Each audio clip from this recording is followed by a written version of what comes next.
मैं Om Prakash advocate, ex chief public prosecutor, जनता की अदालत में आर्थिक लोकतंत्र के बारे में कुछ निवेदन करना चाहूँगा, जो कि हमारे संविधान में ही दिया हुआ है। और आशा है कि जनता की अदालत सरकारों पर दबाव डालेंगी कि वो इस आर्थिक लोकतंत्र को लागू करें। जय भारत, जय भीम। हमारे देश के नेताओं ने जो हमारे देश का इतना बुरा हाल कर दिया है, आर्थिक कर्ज में डुबो दिया है, विदेशी कर्ज में डुबो दिया है, रोजगार छीन लिए हैं, शिक्षा छीन ली है और देश को दंगों की आग में झोंक दिया है, तो ये देश के हालात और देश की अर्थव्यवस्था कभी भी नहीं सुधर सकेगी। बेशक दुनिया के सारे अर्थशास्त्री इस देश की अर्थव्यवस्था को उठाने के लिए आ जाएं, नहीं उठ सकेगी। ये मेरा दावा है। इसका जो है हमारे संविधान में ही बताया हुआ है हल, यदि वो लागू कर दें तो हमारे देश की सब अर्थव्यवस्था ऊपर उठ सकती है, अदरवाइज नहीं उठ सकती।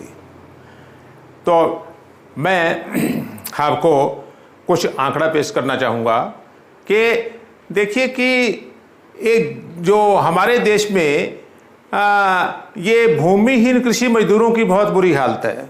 वो पता नहीं सदियों से ही बेचारे भूमिहीन चले आ रहे हैं, उनकी तरफ किसी ने भी नहीं देखा। 2011 की जनगणना के अनुसार हर गांव में हर तीसरा परिवार भूमिहीन कृषि मजदूर है, और जिनके पास जमीनें हैं उसमें से 70% लोग वो हैं जिनके पास 1 हेक्टेयर से भी कम जमीन है। तो भाई जब हमारे पास ये अब देखना है कि ज़मीनें कहीं हैं, तो इन कृषि मजदूरों को ज़मीन देने के लिए, अलॉट करने के लिए और देश की अर्थव्यवस्था को सुधारने के लिए बहुत से तरीकों से ज़मीन दी जा सकती है। एक तरीका ये है कि अंग्रेज़ों ने 1889 में मिलिट्री में कॉ फार्म बनाए हुए थे, जो सेना को दूध की पूर्ति करते थे, दूध की सप्लाई करते थे।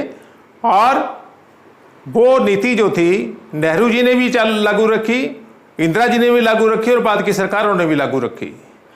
परंतु जैसे ही 2017 में ये बीजेपी सरकार आई है, इन्होंने 2017 में वो मिलिट्री कॉ फार्म बंद कर दिए और वो ज़मीनें खाली पड़ी हैं।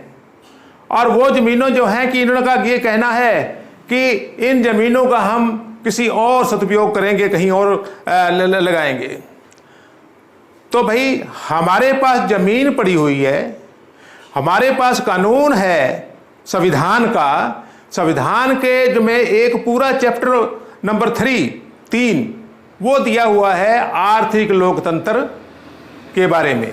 आर्थिक लोकतंत्र जो है वो उसका एक ही आर्टिकल काफ़ी रहेगा, जो आर्टिकल 39 उसमें ये बताया हुआ है कि सरकारें ऐसी नीतियां बनाएंगी और मटीरियल रिसोर्सेज का, जो ये जल जंगल ज़मीन है, उसका इस प्रकार से बंटवारा करेंगी कि लाइन में बैठे हुए हर आखिरी आदमी को भी उसका बेनिफिट मिले, उसका लाभ मिले।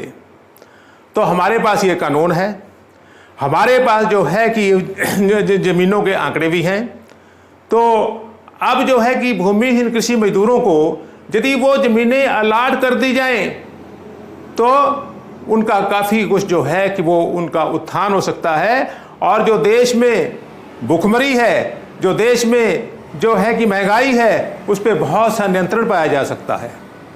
देखिए कि वो ज़मीनें जो हैं यदि उनको दे दी जाएं, तो उससे जो है कि देश में जो ये फल सब्जियों और का इनका जो है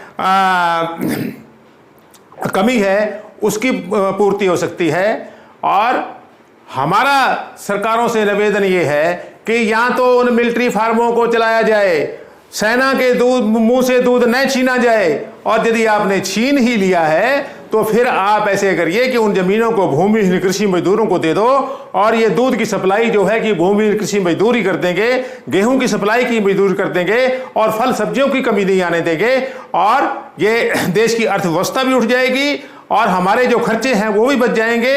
और यदि सरकारें ये भी नहीं करना चाहती तो फिर भाई जैसे आपने जो है कि एक ये अग्निवीर की योजना ले आए, तो ऐसे कृषि मजदूरों की जो ये जय जवान जय किसान का जो नारा लगा, तो किसान मिलिट्री का एक फॉर्म किया जाए, और किसान मिलिट्री जो है वो जब जो है कि वहां पे बैठी होगी और वहां जो है कि उनकी भर्ती होगी, और जो आज हम जूझ रहे हैं हमारी जो है कि पैरामिलिट्री फोर्सेज और मिलिट्री इतनी लगा रखी है सेना ने, और आतंकवादी कहते हैं इधर से घुसाया, पाकिस्तान से घुसाया, किस देश से घुसाया, तो देखने की एक भी नहीं घुस पाएगा जब वो वहां अपने फार्मों में बैठे हुए किसान होंगे। तो मैं सरकारों से जो ये आर्थिक लोकतंत्र है जो हमारे संविधान में ही दिया हुआ है, इसी से जो है कि देश का सारे की सारी अर्थव्यवस्था ऊपर उठ सकती है, और उसको लागू करें। जो जय संविधान, जय भारत और जय जनता की अदालत।